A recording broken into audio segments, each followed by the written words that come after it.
Hello students, today we will discuss single phase fully controlled bridge rectifier with RL load.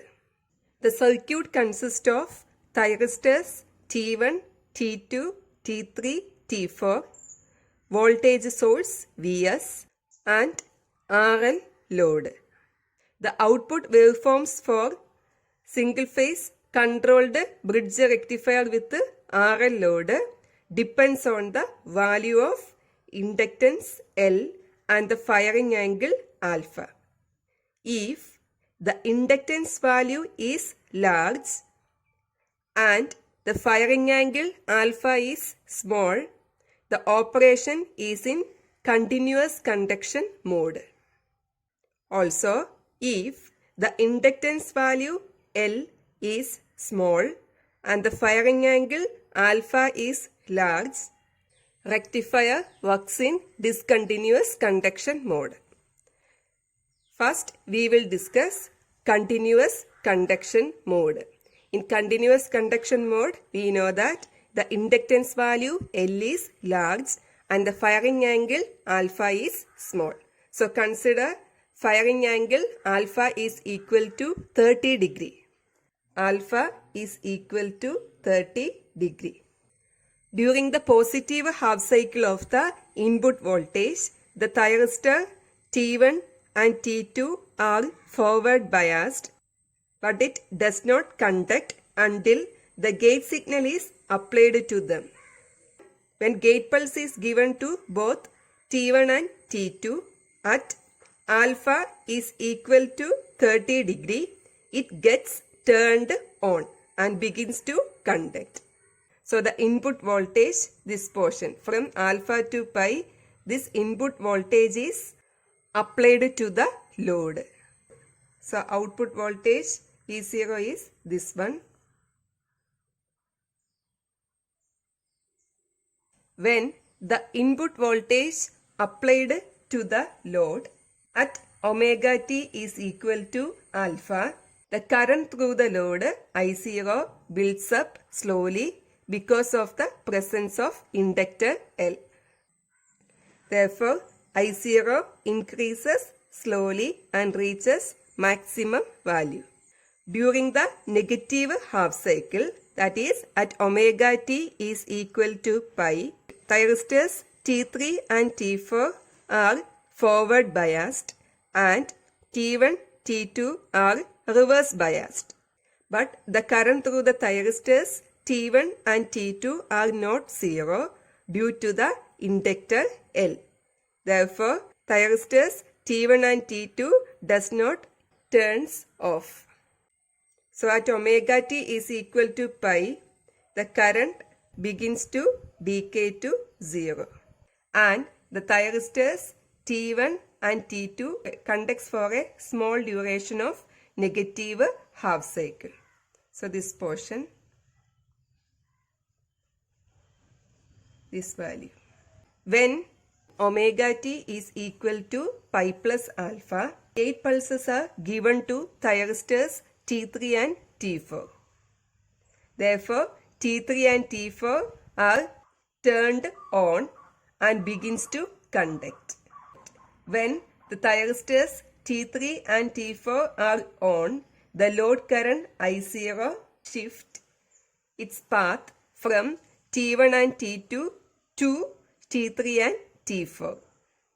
Therefore, T1 and T2 gets turned off at omega t is equal to pi plus alpha. So, at omega t is equal to pi plus alpha, T3 and T4 gets turned on. So, the voltage VBA, this one, this portion appearing across the load.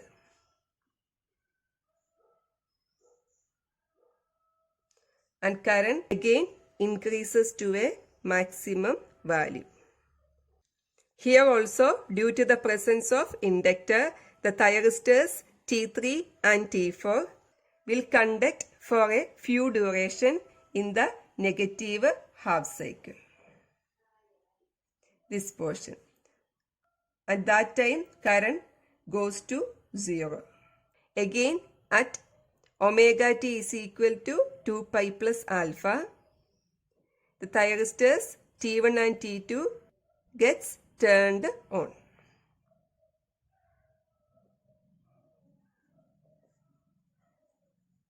And this process repeats.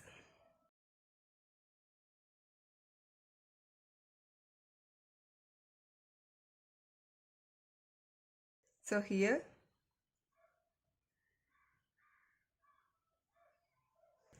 this waveform appearing here. So the output load receives voltage during both positive and negative half cycle. And here we can see that the load current I0 is continuous. So here T1, T2 conducts. Here also T1, T2 conducts.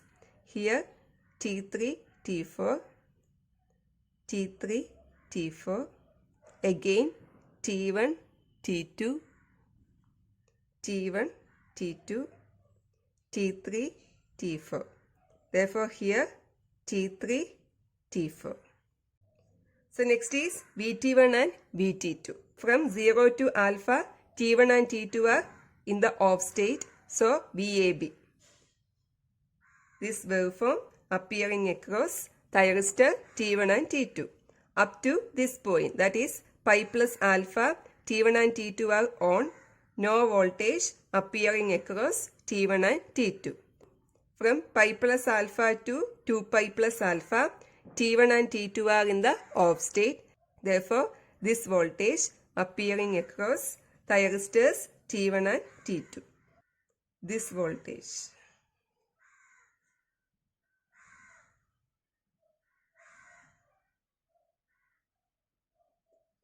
Similarly, VT3 and VT4. During this interval, T3 and T4 are conducting, so no voltage appearing across T3 and T4. From alpha to pi plus alpha, T3 and T4 are in the off state, so VBA waveform appearing across T3 and T4.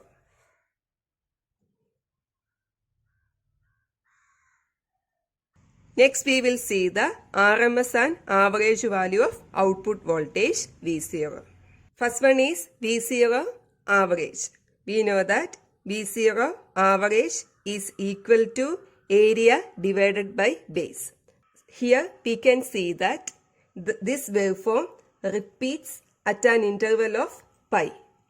So the area from alpha to pi plus alpha, area is integral alpha to pi plus alpha Vm sin omega t into d omega t divided by base.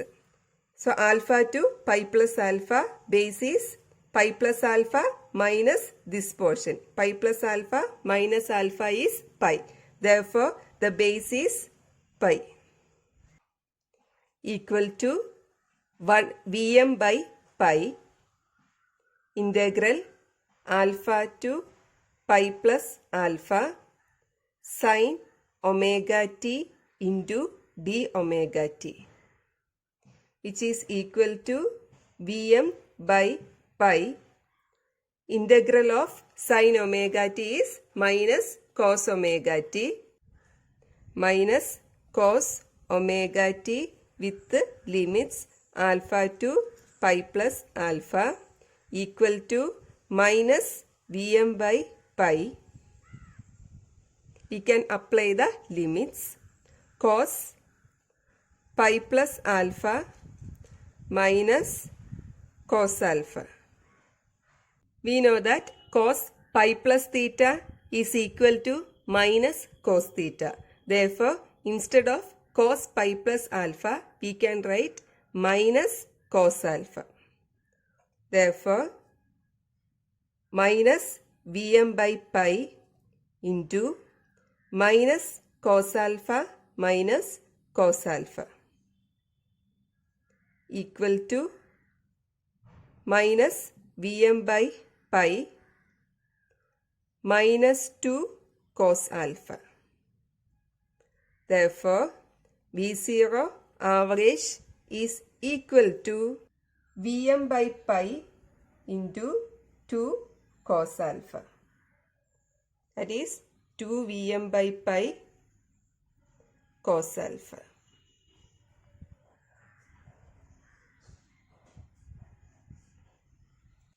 Next is V0 RMS is equal to area square integral alpha to pi plus alpha area square Vm square sin square omega t into d omega t divided by pi root equal to Vm divided by root pi root of integral alpha to pi plus alpha sin square omega t into d omega t.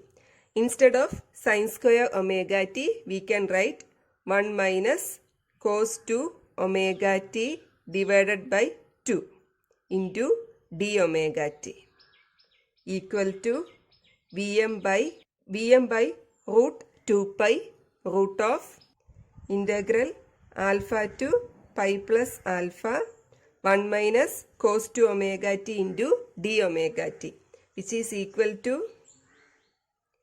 Vm by root 2 pi root of integral 1 into d omega t is omega t with limits alpha to pi plus alpha. Integral of cos 2 omega t is sin 2 omega t by 2 with the limits alpha to pi plus alpha, which is equal to Vm by root 2 pi root of pi plus alpha minus alpha minus 1 by 2 sin 2 into pi plus alpha minus sin 2 alpha, which is equal to Vm by root 2 pi root of alpha cancelled pi minus 1 by 2 sin 2 pi 2 alpha equal to Vm by root 2 pi root of pi minus 1 by 2 sin 2 pi plus theta is equal to sin theta. Therefore, instead of sin 2 pi plus 2 alpha, we can write sin 2 alpha. Sin 2 alpha minus sin 2 alpha cancelled, which is equal to Vm by root 2 into root pi into root pi, which is equal to Vm by root 2. Therefore, V0 RMS is equal to Vm by root 2.